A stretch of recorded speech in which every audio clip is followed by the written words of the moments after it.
को क्या करता है, अवशोषित कर लेता है। काले रंग की एक विशेषता होती है कि उसके ऊपर जितनी ज़्यादा एनर्जी होती है उसको क्या करता है, एब्जॉर्ब करता है, और जबकि वाइट होता है वो क्या करता है, बाहर फेंकता है। ठीक है ना। तो ये रंगों की विशेषता है, और इसका सबसे ज़्यादा उपयोग जो होता है थ्योरी के अंदर वो अंतरिक्ष में होता है। अंतरिक्ष में कुछ ऐसे तारे होते हैं जिनका खुद का मतलब प्रकाश, जैसे मान लीजिए अभी अपने पास सूर्य है, ठीक है, तो सूर्य है उसके अंदर क्या हो रहा है, हाइड्रोजन है, वो सनलाइन के द्वारा पढ़ा है अपन ने, प्रोटॉन प्रोटॉन चक्र के द्वारा ना। तो हाइड्रोजन चक्र के द्वारा या सूर्य के अंदर खुद की ऊर्जा डेवलप होती है, खुद की ऊर्जा विकसित होती है, और वो अपने सारे ग्रहों को भी ऊर्जा देता है। ठीक है, हो गया। मान लीजिए 1 अरब वर्ष बाद में, 1 अरब वर्ष तक की उसके अंदर कैपेसिटी है। इतने समय के बाद में सूर्य की ऊर्जा क्या हो जाएगी, ख़त्म हो जाएगी। ठीक है, ख़त्म हो गई तो ये क्या हो गया, पहले तो आग का गोला था, अब क्या हो गया, ब्लैक हो गया, काला पड़ गया। काला क्यों पड़ गया, क्योंकि इसके अंदर एनर्जी तो है नहीं। तो ये क्या करेगा, इसके पास में अन्य दूसरे तारों की जब ऊर्जा आएगी तो ये उसको क्या करेगा, अवशोषित कर देगा। यानी किधर से भी उसको ऊर्जा मिले, कैसी भी ऊर्जा मिले, उस ऊर्जा का कितना भी तरंग दैर्ध्य हो, कितनी भी ऊर्जा हो, कितना भी उसका तरंग दैर्ध्य हो, सबको क्या करता है, अवशोषित करता जाता है। ठीक है, अवशोषित करता जाता है और बाहर कुछ भी देता नहीं है। ठीक है ना। तो ये इसलिए उसको हम क्या कहते हैं, कृष्णिका या ब्लैक बॉडी हम उसको कहते हैं। ठीक है, इस सिद्धांत को डेवलप किया गया, उसके बाद में इस पर रिसर्च भी हुआ कि जैसे कोई वस्तु है उसका सतह वो काली कर दी गई, उसके ऊपर प्रकाश गिराया गया, तो प्रकाश गिराया गया तो अंदर क्या है, सब प्रकार की विकिरणों, उसका एक ही छिद्र है वो रखा गया। ठीक है, जिसमें से प्रकाश किरणें वो प्रवेश कर सके। तो सारी प्रकाश किरणें प्रवेश करती है, प्रकाश प्रवेश करने के बाद में वो क्या करेगी, वापस बाहर भी आएगी। ठीक है, तो सभी तरंग दैर्ध्य की, सभी आवर्ती की प्रकाश किरणें हैं उनको वो लेती है ब्लैक बॉडी। तो जब उत्सर्जन की बारी आती है तो उत्सर्जन में भी क्या होती है, सभी प्रकाश किरणों का उत्सर्जन भी उसमें होता है। ठीक है ना। यानी इसमें बात करें कि पहले ये पूरा का पूरा एनर्जी ले लिया, इसके बाद में जब ये ठंडा होगा, भाई एनर्जी इसने ले ली तो गर्म हो गया, फिर ठंडा होता है तो ये क्या करता है, बाकी एनर्जी को क्या करता है, रिड्यूस करता है, बाहर फेंकता है। और जब बाहर फेंकता है उस ऊर्जा को तो क्या होगा, उसके अंदर ऊर्जा है वो बाहर आएगी। और ये सिद्धांत क्या कहलाता है आपका, ब्लैक बॉडी का सिद्धांत कहलाता है। ठीक है ना। 2 साइंटिस्ट थे जो इसके बारे में, ल्यूमर और प्रिंगसेम, उन्होंने इसके बारे में कुछ अध्ययन प्राप्त किया। तो वह वस्तु जो अपने पृष्ठ पर आती सभी तरंग दैर्ध्य विकिरणों को अवशोषित करती है, कृष्णिका कहलाती है। और कृष्णिका के द्वारा उत्सर्जित होने वाली विकिरणें कृष्णिका विकिरणें कहलाती है। तो भाई पहले तो मैं कह ही रहा हूँ ये बार बार बात, कि पहले तो सबको क्या करती है, अवशोषित करती है, और उसके बाद में सबका क्या करती है, उत्सर्जन करती है। तो पहले अवशोषण और उसके बाद में उत्सर्जन। तो ऐसी स्थिति में यानी अवशोषण के बाद में जब उत्सर्जन इसका होता है तो ये क्या कहलाता है आपका, ये जो होती है उनको हम क्या कहते हैं, कृष्णिका विकिरणें कहते हैं। ठीक है, एक ग्राफ बनाया गया इसके मध्य।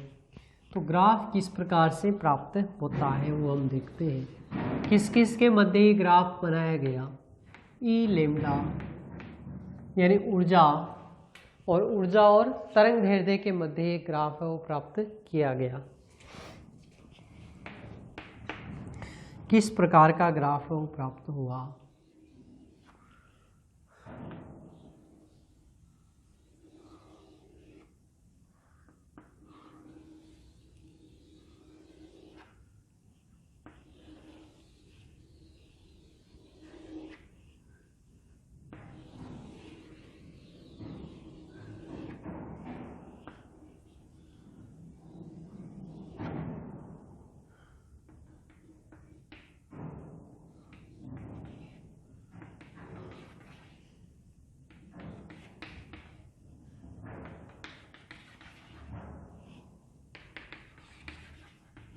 अलग अलग ताप पर अलग अलग ऊर्जा अपने को ये प्राप्त होती है। ठीक है ना। इधर की बात करें तो इधर क्या है, इसकी ऊर्जा की मात्रा है, और इधर इसका तरंग दैर्ध्य है उसको व्यक्त करता है। यहाँ पर जो अधिकतम पहुँच है यानी यहाँ पर जो मान हो रहा है तो इसके सापेक्ष ये क्या है लेमडा एम, और इस ताप के ऊपर ये वाली जो ऊर्जा है ये क्या है ई मैक्सिमम है, ठीक है ना। तो ई मैक्सिमम है। अब ताप जैसे जैसे बढ़ता है यानी अलग अलग ताप पर ये है, इसको देखा गया।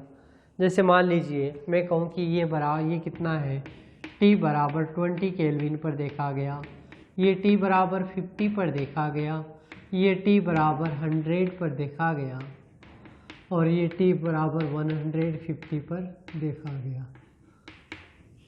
T 200 केल्विन यानी अलग अलग ताप पर क्या हुआ, ये जो मान है ये देखे गए।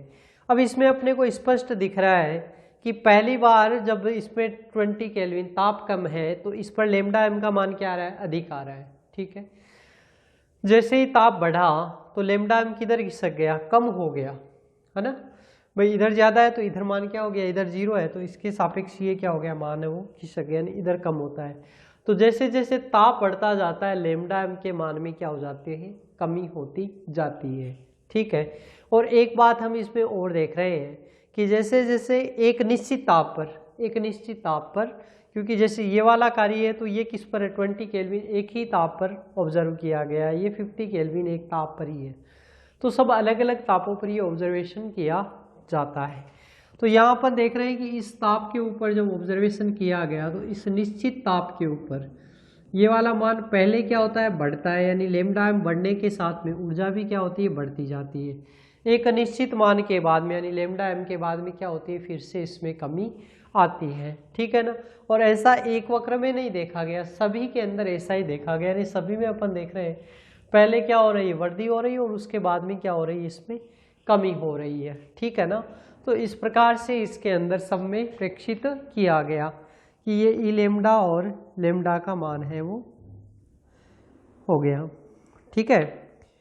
तो ये क्या कहलाता है आपका, तो ये कहलाता है कृष्णिका स्पेक्ट्रमी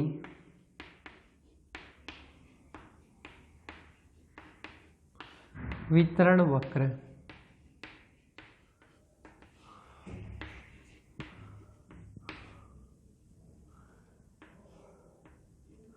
कृष्णिका स्पेक्ट्रमी वितरण वक्र ये कहलाता है।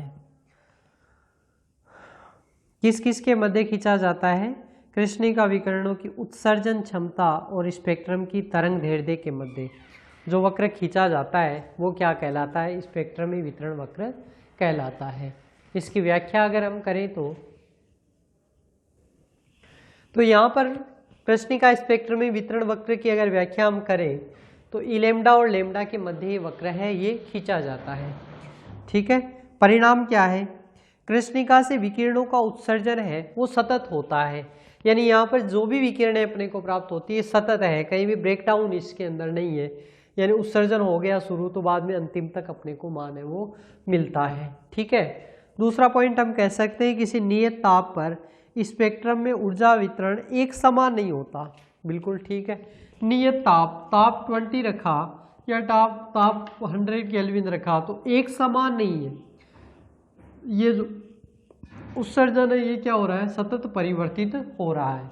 इधर भी देख सकते हैं बढ़ रहा है उधर घट रहा है, लेकिन सतत अपने को एक मान प्राप्त, यानी ऐसा वक्र होता तो हम क्या कहते हैं सतत वक्र है, लेकिन ऐसा नहीं प्राप्त हो रहा है, ठीक। ताप तरंग दैर्ध्य बढ़ने से ई लेमडा के मान में, हाँ ठीक है, ये तो हो ही गया कि पहले जब ताप एक निश्चित ताप पर लेमडा के मान में वृद्धि से पहले इस ऊर्जा के मान में भी वृद्धि होती है, और एक निश्चित ताप पर यानी लेमडा एम पर अधिकतम होता है और फिर वापस क्या होती जाती है, कमी होती जाती है, ठीक है। ताप बढ़ने पर लेमडा एम के मान में कमी आती है, यानी यहाँ से अपन देख रहे हैं ताप बढ़ रहा है तो लेमडा एम के मान में क्या हो रही है, उत्तरोत्तर कमी आ रही है, ठीक। और इसलिए हम क्या कह सकते हैं, lambda M is anti proportional to temperature, ठीक है। और ये जो नियम है ये कहलाता है वीन का नियम, इसको इस प्रकार से भी कहते हैं लेमडा एम बराबर B/T, कॉन्स्टेंट आ गया, B क्या है आपका, कॉन्स्टेंट। ठीक है, तो ये जो नियम है क्या कहलाता है, lambda M into T is equal to B, निश्चित मान हो गया, और वीन का किसका विस्थापन ही हो रहा है यहाँ पर, तो ये कहलाता है आपका वीन का विस्थापन नियम, वीन का विस्थापन नियम। ठीक है, ये वीन का विस्थापन नियम कहलाता है। अगला, किसी दिए गए ताप पर अधिकतम उत्सर्जन क्षमता परम ताप की पंचम घात के समानुपाती होती है, यानी ई मैक्सिमम है ये किसके समानुपाती होती है, तो T⁵ के ये समानुपाती होती है। ठीक, और ताप की पंचम घात के समानुपाती, तो इसका ताप का व्युत्क्रम क्या है, लैम्डा, तो इसको मैं इस प्रकार से भी लिख सकता हूँ, anti proportional of lambda m⁵ कहाँ से लिया लैम्डा m, यहाँ से ना, तो लैम्डा m⁵, ये भी हम इसमें कह सकते हैं, m is anti proportional to lambda m⁵। किसी दिए गए ताप पर अधिकतम उत्सर्जन क्षमता इस प्रकार से परिवर्तित होती है। ये आपका कहलाता है वीन का ऊर्जा वितरण नियम, वीन का ऊर्जा वितरण नियम, ऊर्जा वितरण नियम। ठीक है, तो वीन का ऊर्जा वितरण नियम हो गया, वीन का विस्थापन नियम अलग हो गया, ऊर्जा वितरण नियम है वो क्या हो गया, अलग हो गया। यह नियम केवल अल्प तरंग दैर्ध्य के लिए ही लागू होता है, बिल्कुल ठीक है, अल्प तरंग दैर्ध्य, क्योंकि ये मान आप कह रहे हैं कि इस जैसे जैसे ताप बढ़ रहा है वैसे वैसे ई के मान में वृद्धि हो रही है, लेकिन कब तक हो रही है, अधिकतम तक, उसके बाद में तो क्या हो रही है, कमी हो रही है। तो ये अल्प तरंग दैर्ध्य के लिए ही मान है वो लागू होता है, उच्च तरंग दैर्ध्य के लिए लागू नहीं होता है। अब मान ले हम कि लैम्डा और लैम्डा प्लस डी लैम्डा, भाई ये लैम्डा है इसके लिए, और इसकी यहाँ पर क्या आ गया, लैम्डा प्लस डी लैम्डा, दोनों का डिफरेंस कितना आ गया, डी लैम्डा आ गया, है ना।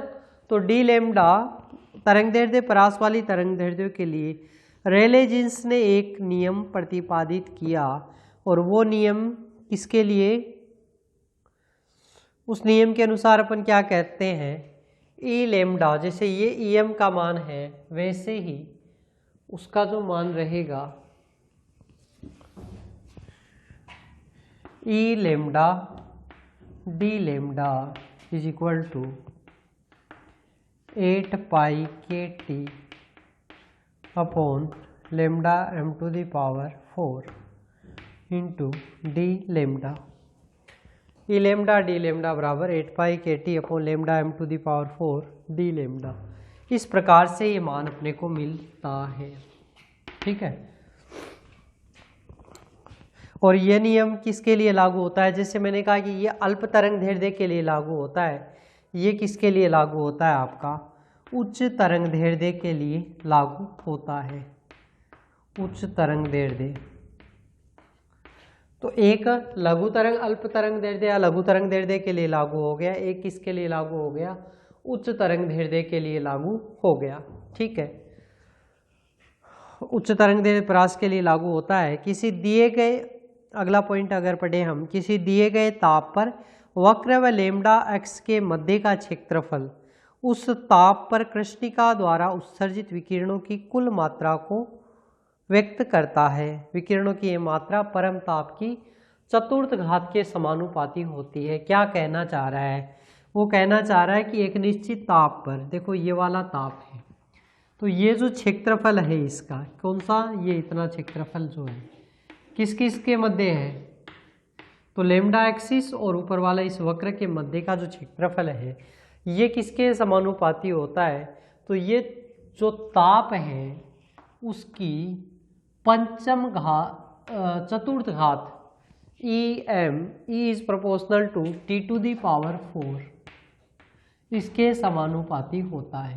ठीक है ना भाई, ये जो क्षेत्रफल है ये किसको व्यक्त कर रहा है, ऊर्जा को ही तो व्यक्त कर रहा है, कितनी ऊर्जा मिली, तो हम कह रहे हैं कि T⁴ के समानुपाती होता है, और ये क्या कहलाता है, आपका स्टीफन का नियम कहलाता है, स्टीफन का नियम कहलाता है। ठीक है, तो ये सारे हमने इसके बारे में पढ़ा। अब ये कितने पॉइंट हो गए देखो, एक तो हो गया वीन का विस्थापन नियम, एक वीन का विकिरण नियम, ये तो है अल्प तरंग दैर्ध्यों के लिए, रेले जीन्स का नियम उच्च तरंग दैर्ध्य के लिए, और स्टीफन का नियम। तो इस प्रकार से ये कृष्णिका जो स्पेक्ट्रमी वितरण वक्र है इसकी व्याख्या हमने की है। अलग से एग्जाम में क्वेश्चन आता है 1.5 नंबर का, कृष्णिका वितरण नियम को समझाइए, या ये इन सब के बारे में भी 1.5 नंबर में पूछा जा सकता है।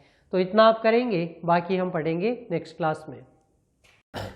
तो वीन का विस्थापन नियम क्या होता है? ऊष्मागतिकी के आधार पर वीन ने ये बताया था कि नियत ताप पर लेमडा और लेमडा प्लस डी लेमडा, यानी लेमडा 1 और लेमडा प्लस डी लेमडा, इसका मतलब क्या हो गया, डी लेमडा परास में, ठीक है। तो डी लेमडा परास में कोई कण है वो कार्य कर रहा है, विकिरणों के मध्य उस पे जो कृष्णिका के स्पेक्ट्रम में उत्सर्जन क्षमता है वो निम्न प्रकार से होती है, E lambda D lambda is equal to A upon lambda to the power 5 F of lambda T into D lambda, F of lambda T into D lambda, T समय का नहीं ताप का है, ठीक है। तो डी लेमडा परास में अगर कोई कण कार्य करता है, कौन सी कृष्णिका विकिरण कोई है, तो उसकी ऊर्जा कितनी होगी, इतनी होगी A upon lambda 5 F lambda D lambda.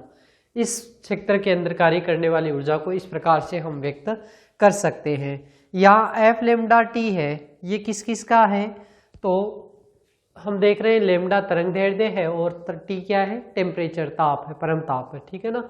तो इन दोनों का फलन है कौन, आपका ऊर्जा का। इसका मान ज्ञात करने के लिए कृष्णिका स्पेक्ट्रम में ऊर्जा वितरण वक्र और मैक्सवेल ऊर्जा वितरण वक्र की तुलना की गई। यानी एफ लेमडा टी है, इसका मान ज्ञात करने के लिए कौन सा काम में लिया गया, मैक्सवेल का ऊर्जा वितरण, और उसके अंदर इसका जो मान ज्ञात किया गया तुलना से, तो वो क्या रहा, ई टू दी पावर माइनस का ए अपॉन लेमडा टी, ठीक है ना, ई टू दी पावर माइनस का ए बाई लेमडा टी, ये मान इसमें प्राप्त हुआ। तो अगर इस मान को हम इसमें पुट कर दें तो क्या आ जाएगा, E lambda D lambda is equal to A upon lambda to the power 5 E to the power minus का A by lambda T, T capital अभी, lambda T into D lambda, ये आपका जो मान है वो प्राप्त होता है, ठीक है। और ये क्या कहलाता है आपका, तो ये कहलाता है वीन का विकिरण नियम, वीन का विकिरण नियम,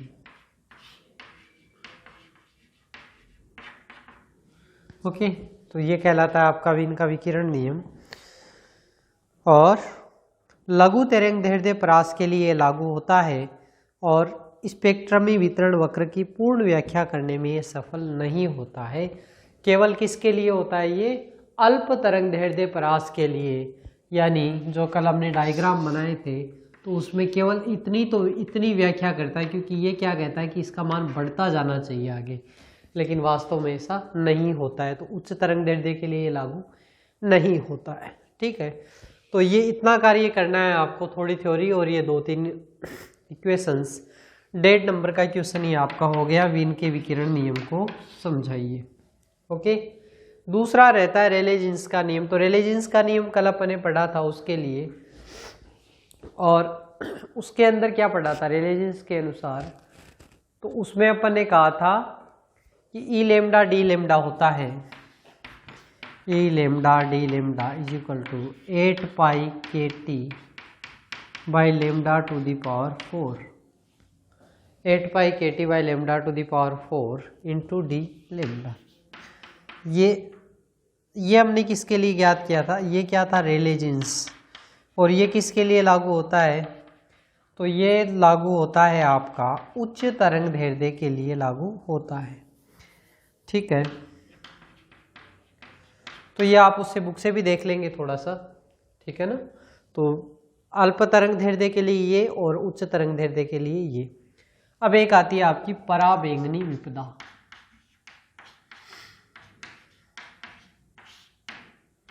पराबैंगनी विपदा, नाम से स्पष्ट है, यहाँ पर एक शब्द आ रहा है पराबैंगनी, और ये पराबैंगनी क्या है, तरंग दैर्ध्य परास है, ठीक है ना। तो पराबैंगनी तरंग दैर्ध्य परास है, यानी इन विकिरणों के अंदर जब पराबैंगनी विकिरणें अपने को प्राप्त होती है किससे, कृष्णिका से, तो उसकी व्याख्या, उसके अंदर दिक्कत आती है, उसके बारे में स्पष्टीकरण करता है। तो पराबैंगनी विपदा में हम कह सकते हैं कि पराबैंगनी क्षेत्र के लिए कौन सा होता है, उच्च तरंग दैर्ध्य के लिए लागू होता है आपका रेले जीन्स का नियम, ठीक है। तो रेले जीन्स द्वारा प्रतिपादित नियम है वो किस पर आधारित है, चिरसम्मत भौतिकी पर, और दीर्घ तरंग दैर्ध्य परास के लिए ये लागू होता है।